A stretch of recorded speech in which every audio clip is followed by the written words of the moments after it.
अग्नि महापुराण 116वां अध्याय। गया में श्राद्ध की विधि। अग्निदेव कहते हैं, गायत्री मंत्र से ही महानदी में स्नान करके संध्योपासना करे। प्रातः काल गायत्री के सम्मुख किया हुआ श्राद्ध और पिंडदान अक्षय होता है। सूर्योदय के समय तथा मध्याह्न काल में स्नान करके गीत और वाद्य के द्वारा सावित्री देवी की उपासना करे। फिर उन्हीं के सम्मुख संध्या करके नदी के तट पर पिंडदान करे। तदनंतर अगस्त्यपद में पिंडदान करे। फिर योनि द्वार ब्रह्मयोनि में प्रवेश करके निकले। इससे वह फिर माता की योनि में नहीं प्रवेश करता, पुनर्जन्म से मुक्त हो जाता है। तत्पश्चात काकशिला पर बलि देकर कुमार कार्तिकेय को प्रणाम करे। इसके बाद स्वर्ग द्वार, सोमकुंड और वायु तीर्थ में पिंडदान करे। फिर आकाशगंगा और कपिला के तट पर पिंड दे। वहां कपिलेश्वर शिव को प्रणाम करके रुक्मिणी कुंड पर पिंडदान करे। कोटि तीर्थ में भगवान कोटीश्वर को नमस्कार करके मनुष्य अमोघपद, गदालोल, वानरक एवं गोप्रचार तीर्थ में पिंडदान दे। वैतरणी में गौ को नमस्कार एवं दान करके मनुष्य अपनी 21 पीढ़ियों का उद्धार कर देता है। वैतरणी के तट पर श्राद्ध एवं पिंडदान करे। उसके बाद क्रौंचपाद में पिंड दे।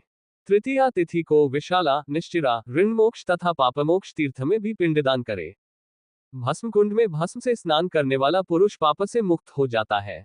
वहां भगवान जनार्दन को प्रणाम करे और इस प्रकार प्रार्थना करे, जनार्दन, ये पिंड मैंने आपके हाथ में समर्पित किया है।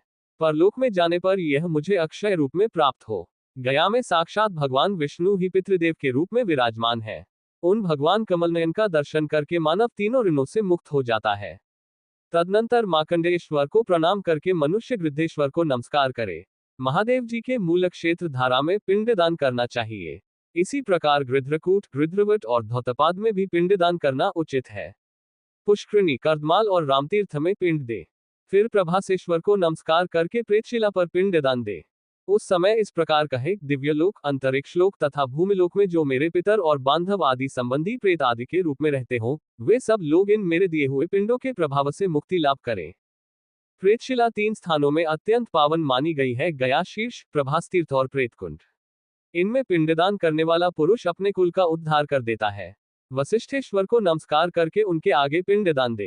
गयानाभि, सुषुम्ना तथा महाकोष्ठी में भी पिंडदान करे। भगवान गदाधर के सामने मुंडपृष्ठ पर देवी के समीप पिंडदान करे। पहले क्षेत्रपाल आदि सहित मुंडपृष्ठ को नमस्कार कर लेना चाहिए। उनका पूजन करने से भय का नाश होता है, विष और रोग आदि का कुप्रभाव भी दूर हो जाता है। ब्रह्मा जी को प्रणाम करने से मनुष्य अपने कुल को ब्रह्मलोक में पहुंचा देता है। सुभद्रा, बलभद्र तथा भगवान पुरुषोत्तम का पूजन करने से मनुष्य संपूर्ण कामनाओं को प्राप्त करके अपने कुल का उद्धार कर देता और अंत में स्वर्गलोक का भागी होता है। भगवान ऋषिकेश को नमस्कार करके उनके आगे पिंडदान देना चाहिए। श्रीमाधव का पूजन करके मनुष्य विमानचारी देवता होता है। भगवती महालक्ष्मी, गौरी तथा मंगलमयी सरस्वती की पूजा करके मनुष्य अपने पितरों का उद्धार करता, स्वयं भी स्वर्गलोक में जाता और वहां भोग भोगने के पश्चात इस लोक में आकर शास्त्रों का विचार करने वाला पंडित होता है। फिर 12 आदित्यों का, अग्नि का, रेवंत का और इंद्र का पूजन करके मनुष्य रोग आदि से छुटकारा पा जाता है और अंत में स्वर्गलोक का निवासी होता है। श्रीकपर्दी, विनायक तथा कार्तिकेय का पूजन करने से मनुष्य को निर्विघ्नता पूर्वक सिद्धि प्राप्त होती है। सोमनाथ, कालेश्वर, केदार, प्रपितामह, सिद्धेश्वर, रुद्रेश्वर, रामेश्वर तथा ब्रह्मकेश्वर, इन 8 गुप्त लिंगों का पूजन करने से मनुष्य सब कुछ पा लेता है। यदि लक्ष्मी प्राप्ति की कामना हो तो भगवान नारायण, वाराह, नरसिंह को नमस्कार करे। ब्रह्मा, विष्णु तथा त्रिपुरनाशक महेश्वर को भी प्रणाम करे।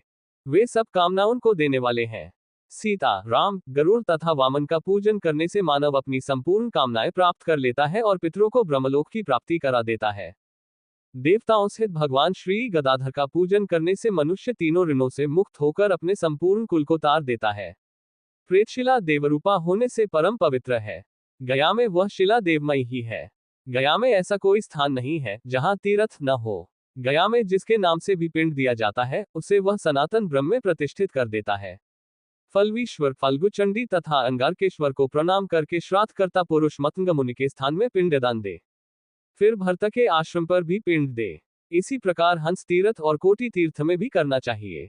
जहां पांडुशिला नद है, वहां अग्निधारा तथा मधुस्रवा तीर्थ में पिंडदान करे। तत्पश्चात इंद्रेश्वर, किलकिलेश्वर तथा वृद्धि विनायक को प्रणाम करे। तदनंतर धेनुकारण्य में पिंडदान करे। धेनु पद में गौ को नमस्कार करे। इससे वह अपने संपूर्ण पितरों का उद्धार कर देता है। फिर सरस्वती तीर्थ में जाकर पिंड दे।